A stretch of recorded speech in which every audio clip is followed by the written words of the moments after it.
അപ്പൊ ഇന്നത്തെ വീഡിയോ എന്താണെന്നല്ലേ, മാൾട്ടയിലെ നിലവിലെ സാഹചര്യം അനുസരിച്ച് ആർക്കൊക്കെയാണ് മാൾട്ടയിൽ നമുക്കിപ്പോൾ ജോലി, അതായത് എല്ലായിടത്തും ക്ലോസ്ഡ് ആണ്, റിക്രൂട്ട്മെന്റ് എല്ലാം ക്ലോസ് ആക്കി വെച്ചിട്ടുണ്ട്. അപ്പോൾ ഒരിടത്തോട്ട് ഇപ്പൊ അധികം ആൾക്കാരെ കൊണ്ടുവരാൻ വേണ്ടിയിട്ടുള്ള അക്കോമഡേഷൻ സൗകര്യങ്ങളൊക്കെ കുറഞ്ഞതുകൊണ്ടും ഒരു പരിധി കൂടുതൽ യൂറോപ്യൻ കൺട്രീസിനകത്ത് അക്കോമഡേറ്റ് ചെയ്യില്ല അവർ, ഒരു പരിധി കൂടുതലുള്ള ആൾക്കാരെ കൊണ്ടുവരില്ല പുറം രാജ്യത്ത് നിന്ന്. ഇപ്പോൾ ഇവിടെ ഒരു വേക്കൻസി കൂടുതലാണെങ്കിൽ മാത്രമേ പുറത്തുനിന്നുള്ള ആൾക്കാർ അവർ പ്രിഫർ ചെയ്യുള്ളൂ. അതേ വേക്കൻസിക്ക് ഫില്ല് ചെയ്യാൻ വേണ്ടിയിട്ട് ഇപ്പം ഇത് മാൾട്ട എല്ലാം പുറമേ ഏത് രാജ്യമാണെങ്കിലും അവരുടെ ആൾക്കാർ തന്നെ ഉണ്ടെന്നുണ്ടെങ്കിൽ അവരത് കുറയ്ക്കും. കൂടുതലായിട്ടും മൈഗ്രേഷന്റെ അളവ് കൂടുന്നുണ്ട്. എല്ലാ രാജ്യക്കാരും അവരുടെ പരിമിതി വെച്ചിട്ടുണ്ട്. അപ്പൊ ഇപ്പോൾ നിലവിലെ സാഹചര്യം അനുസരിച്ച് എല്ലായിടത്തും റിക്രൂട്ട്മെന്റ് ക്ലോസ് ആക്കിയതിനുള്ള മെയിൻ കാരണം എന്ന് പറഞ്ഞു കഴിഞ്ഞാൽ ആൾക്കാരുടെ എണ്ണം കൂടുതലായതുകൊണ്ട് രാജ്യത്തിന് അവരെ അക്കോമഡേറ്റ് ചെയ്യാനുള്ള ബുദ്ധിമുട്ടും ഒക്കെ കൊണ്ടാണ്. മാൾട്ടയിൽ ഏകദേശം ഫില്ലായിക്കൊണ്ടിരിക്കുന്ന അവസ്ഥയാണ് ഇപ്പൊ നിലവിൽ. റിക്രൂട്ട്മെന്റ് എല്ലാം കുറഞ്ഞിട്ടുണ്ട്. പക്ഷേ നമുക്കിവിടെ മാൾട്ടയിൽ കൂടുതലായിട്ടും ആർക്കൊക്കെ ജോലി കിട്ടാം, ആർക്കൊക്കെ വരാൻ പറ്റും എന്നുള്ള ഒരു ചെറിയൊരു ഓവർവ്യൂ, അതിങ്ങനെ കുറെ ആൾക്കാർ ഇങ്ങനെ പേഴ്സണലി മെസ്സേജ് അയച്ച് ചോദിക്കുന്നുണ്ട്. ഞാനങ്ങനെ ഒരു വീഡിയോ ഇടാമെന്ന് വിചാരിച്ചാണ്. അതുപോലെ തന്നെ ഞാനും ഇപ്പൊ നിൽക്കുന്ന ജോലി തന്നെ ഒരു കുഞ്ഞ് പാർട്ട് ടൈം കിട്ടുമോ എന്നറിയാൻ വേണ്ടി ഞാനിങ്ങനെ അന്വേഷിച്ച് നടന്നപ്പോഴത്തേക്കും യാദൃശ്യമായിട്ട് റിക്രൂട്ട് ഇൻ മാൾട്ട എന്ന് പറഞ്ഞിട്ട് മാൾട്ടയുടെ തന്നെ ഒരു റിക്രൂട്ട്മെന്റ് ഏജൻസി കൂടെയാണ്, അതായത് ഇവിടെ നിലവിൽ ഉള്ള ആൾക്കാരെ റിക്രൂട്ട് ചെയ്യുന്ന സ്ഥലം. അപ്പൊ ഞാൻ അവിടെ പോയപ്പോൾ ഒരു പോസ്റ്റ് ഉണ്ടായിരുന്നു, നിലവിൽ ഇലക്ട്രീഷ്യൻ, ഹെവി ഡ്രൈവേഴ്സ്, പിന്നെ എന്താ കമ്പ്യൂട്ടറിന്റെ വിവിധ കോഴ്സുകൾ പാസ്സായവർക്കായിട്ടുള്ള ജോലികൾ. ഇങ്ങനെ ഇപ്പൊ നിലവിൽ വേക്കൻസി ഉണ്ട്. അതെന്ന് വെച്ച് കഴിഞ്ഞാൽ ഇവിടെ നഴ്സസ് കഴിഞ്ഞ് കഴിഞ്ഞാൽ കെയറേഴ്സ്, പിന്നെ കൂടുതലായിട്ടും ലൈസൻസ് ഉള്ള, നാട്ടിൽ നിന്ന് ലൈസൻസ് ഉണ്ടെങ്കിലും ഇവിടെ വന്ന്, അതായത് നാട്ടിലെ ലൈസൻസ് ഇന്റർനാഷണൽ ലൈസൻസ് ആക്കുക വേണം. ഇവിടെ വന്ന് ഇവിടുത്തെ ഡ്രൈവിംഗ് ടെസ്റ്റ് എടുത്ത് ഹെവി എടുത്തു കഴിഞ്ഞ് കഴിഞ്ഞാൽ ഇവിടെ ഹെവി വെഹിക്കിള് മെയിനായിട്ടും എന്താ പറയുക, ട്രാൻസ്പോർട്ട്, പബ്ലിക് ട്രാൻസ്പോർട്ടും ഉണ്ട്, അല്ലാതെ നമ്മുടെ ഈ വലിയ ലോറികൾ ടിപ്പർ ഓടിക്കാനും, അതുകൂടെ തന്നെ ബോൾട്ട് എന്ന് പറഞ്ഞിട്ടൊക്കെ ഇവിടെ പ്രൈവറ്റ് ആയിട്ടുള്ള ടാക്സി സൗകര്യങ്ങളുണ്ട്. അതിലാണെങ്കിലും അവർക്ക് അതിന്റെ എന്താ പറയുക, ഓൺലൈൻ സംവിധാനത്തിലൂടെ കിട്ടുന്ന ഒരു വർക്കുകളാണ്. അപ്പൊ അതിനനുസരിച്ചുള്ള പൈസ അവർക്ക് കിട്ടും. നല്ല രീതിയിൽ ഏൺ ചെയ്യാൻ പറ്റുന്ന, അത്യാവശ്യം തീരെ മോശമല്ലാത്ത രീതിയിൽ അവർക്ക് ഏൺ ചെയ്യാൻ പറ്റുന്ന ഒരു സംവിധാനമാണ്. അപ്പോൾ എനിക്ക് തോന്നുന്നത് പബ്ലിക് ട്രാൻസ്പോർട്ടിലൊക്കെ കയറി കഴിഞ്ഞാൽ നഴ്സസിന് കിട്ടുന്നതിനെക്കാട്ടിലും സാലറി കിട്ടുന്നൊക്കെ പറയണം. അപ്പൊ അതിന്റെ സാലറി ബേസ് ഒന്നും എനിക്ക് നന്നായിട്ട് അറിയില്ല, അതുകൊണ്ട് ഞാൻ പറയാത്തത്. നമ്മുടെ പബ്ലിക് ട്രാൻസ്പോർട്ട് നമ്മുടെ KSRTC പോലെ തന്നെ ഇവിടുത്തെ മാൾട്ട ഗവൺമെന്റിന്റെയാണ്. നല്ല സാലറി പാക്കേജോട് കൂടി അവർക്ക് കൊടുക്കുന്ന ജോലി. ശരിക്കും ഇവിടെ കണ്ടക്ടേഴ്സ് ഇല്ല, ഓൺലി ഡ്രൈവേഴ്സ് മാത്രമേ ഉള്ളൂ. അപ്പോൾ നമുക്ക് എന്താ, നഴ്സസ് അല്ലാതെ കെയറേഴ്സിന്റെ എന്താ വെച്ചാൽ കെയർ വിസയിൽ വന്നു കഴിഞ്ഞാൽ ഇവിടെ കെയർ കോഴ്സ് പാസ്സായി കഴിഞ്ഞ് കഴിഞ്ഞാൽ അവർക്ക് ഡയറക്റ്റ് കെയറായിട്ട് കയറാൻ പറ്റും. ഇവിടെ കെയറേഴ്സിന് സാധാരണ വേക്കൻസി വരുന്നതിന്റെ കാരണം എന്ന് പറഞ്ഞു കഴിഞ്ഞാൽ മാൾട്ടയിലുള്ള ആൾക്കാരൊന്നും കെയറർ ജോലിക്ക് പോകാറില്ല. മെയിനായിട്ടും ഫിലിപ്പീൻസും മലയാളീസുമാണ് ഏറ്റവും കൂടുതൽ കെയറർ ജോലി ചെയ്യുന്നത്. മോശം ജോലിയൊന്നും അല്ല കേട്ടോ. നമ്മൾ നേഴ്സായിട്ട് ഒരു പ്രൈവറ്റ് ഹോസ്പിറ്റലിൽ വർക്ക് ചെയ്യുമ്പോൾ നമ്മൾ അവിടെ ചെയ്യുന്ന ജോലി തന്നെയാണ് ഇവിടെയും ചെയ്യേണ്ടത്. പക്ഷെ നമുക്ക് നേഴ്സിന്റെ ജോലി, അതായത് ഒരു ഇഞ്ചക്ഷനോ മെഡിക്കേഷനോ അങ്ങനത്തെ കാര്യങ്ങളൊന്നും ഇല്ല എന്ന് മാത്രമേ ഉള്ളൂ. ബാക്കിയൊക്കെ നല്ല ജോലിയുണ്ട്, പക്ഷെ അത്യാവശ്യം സാലറി ഉണ്ട്. പക്ഷെ അത് ഒരു സൈഡ് കെയറേഴ്സ്. പിന്നെ അടുത്തെന്ന് വെച്ചാൽ ഈ ഹെവി ഡ്രൈവേഴ്സ്, അവർക്ക് നിലവിൽ ഞാൻ പറഞ്ഞില്ലേ നാട്ടിൽ ലൈസൻസ് ഉണ്ടെങ്കിലും അതിന് ഇന്റർനാഷണൽ ലൈസൻസും ആക്കണം. ഇവിടെ വന്നു കഴിഞ്ഞാൽ ഇവിടുത്തെ റോഡ് ടെസ്റ്റ് പാസ്സാവണം.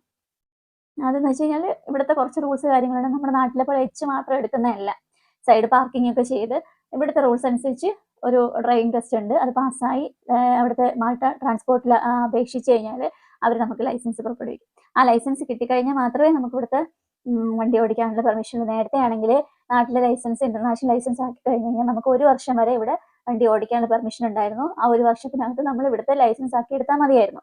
ഇപ്പൊ നിലവിൽ അങ്ങനെയല്ല.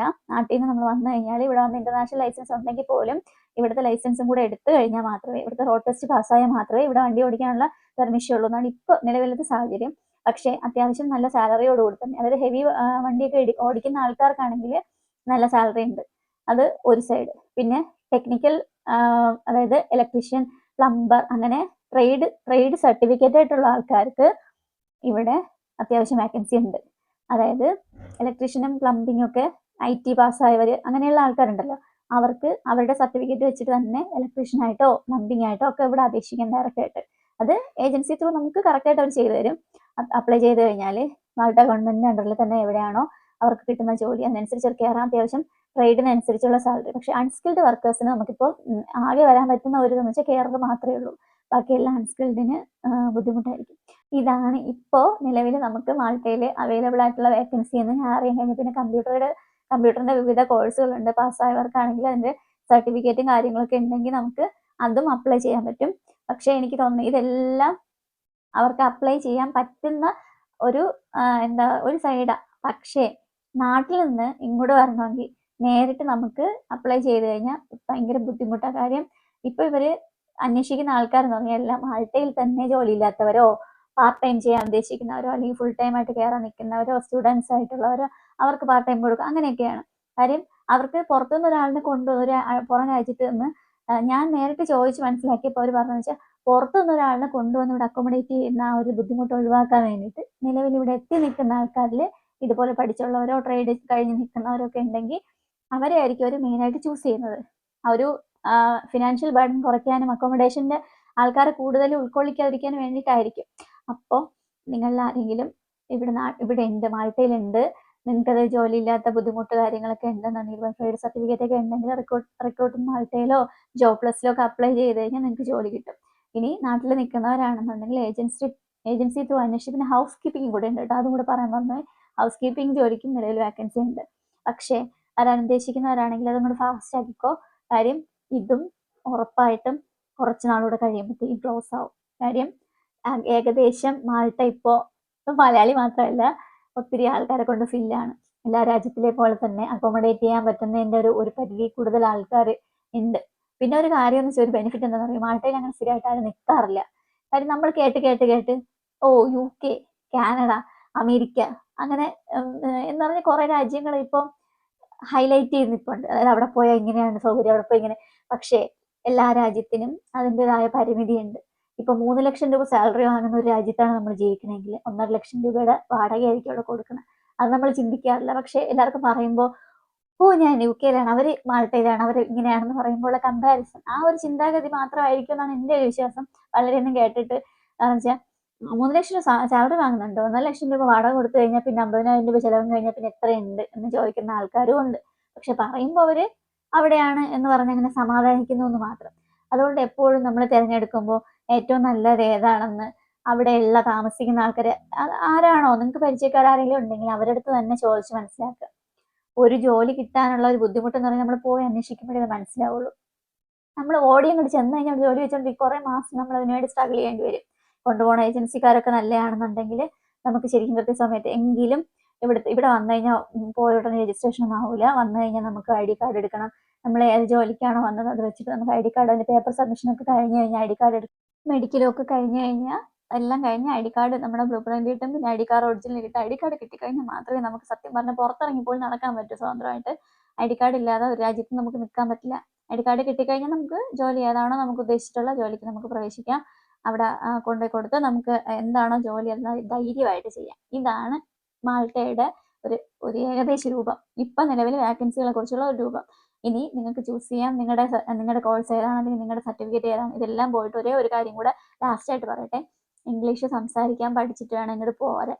നമ്മളെല്ലാം ചെറിയ ക്ലാസ് മുതൽ ഇംഗ്ലീഷ് പഠിക്കുന്നവരാണെങ്കിൽ പോലും നമുക്കത് സംസാരിക്കാനുള്ള ബുദ്ധിമുട്ട് ഇപ്പോൾ നമ്മുടെ OET IELTS എന്നൊക്കെ പറയുന്നത് പ്രൊഫഷണൽ കോഴ്സുകളുടെ ഒരു എക്സാമിന് നിർബന്ധമാണ്. ബാക്കിയുള്ളതിന് നിലവിൽ ഇതുവരെയും ഇല്ലെന്നാണ് എൻ്റെ അറിവ്. പക്ഷേ ഉറപ്പായിട്ടും ലെവൽ ഒരു എന്താ പറയുക മിനിമം സ്കോർ വെച്ചിട്ടെങ്കിലും ഒരു എക്സാമിന് വരും. എല്ലാ ഒരു ജോലിക്കാർക്കും ചെയ്യേണ്ടി വരും. അപ്പോൾ നിങ്ങൾ എന്തായാലും ഇംഗ്ലീഷ് സ്പീക്കിംഗ് കൺട്രിയിലോട്ടാണ് വരുന്നതെന്നുണ്ടെങ്കിൽ കുറേയെങ്കിലും പ്രാക്ടീസ് ചെയ്ത്, അതായത് VFSൻ്റെ ഇൻ്റർവ്യൂ ഒക്കെ ഉണ്ട്, അതൊക്കെ പാസ്സായിട്ടാണ് ഇങ്ങോട്ട് വരുന്നത്. അതൊക്കെ ഒരു കടമ്പയാണ്. അപ്പോൾ നമ്മൾ എന്തായാലും സംസാരിക്കേണ്ടത്. അപ്പോൾ കുറേയൊക്കെ പ്രാക്ടീസ് ചെയ്ത് നന്നായിട്ടൊന്ന് നമ്മൾ ട്രൈ ചെയ്തിട്ട് വന്നു കഴിഞ്ഞാൽ നമുക്ക് ഇവിടെ വന്നു കഴിഞ്ഞാൽ നമുക്ക് മലയാളം പറയണ നമ്മുടെ കൂടെയുള്ളവരടുത്തൊക്കെ സംസാരിക്കേണ്ട അവസരം ഉണ്ടെങ്കിലും ജോലി സ്ഥലങ്ങളിലും ഓഫീസേഴ്സിൻ്റെ അടുത്തൊക്കെ സംസാരിക്കും, എയർപോർട്ടിൽ പോലും നമുക്കത് വേണം. അപ്പോൾ അതുകൊണ്ട് അതുകൂടെ ഒന്ന് ശ്രദ്ധിച്ചുകൊണ്ടാൽ മതി. ബാക്കിയെല്ലാം നമുക്ക് എവിടെ എന്താണ് വെച്ചേക്കണമെന്ന് ആർക്കറിയാം. ട്രൈ ചെയ്യുക. എന്തായാലും ഓൾ ദി ബെസ്റ്റ്. അപ്പോൾ വേക്കൻസി ഇല്ല എന്നുള്ള സങ്കടമൊന്നും വേണ്ട, ഇപ്പോഴും വേക്കൻസി ഉണ്ട്. ട്രൈ ചെയ്യുക കേട്ടോ. വീഡിയോ ഇഷ്ടപ്പെട്ടാണെന്ന് വിചാരിക്കുന്നു. അടുത്ത വീഡിയോ ആയിട്ട് വരുന്നത്. ബൈ.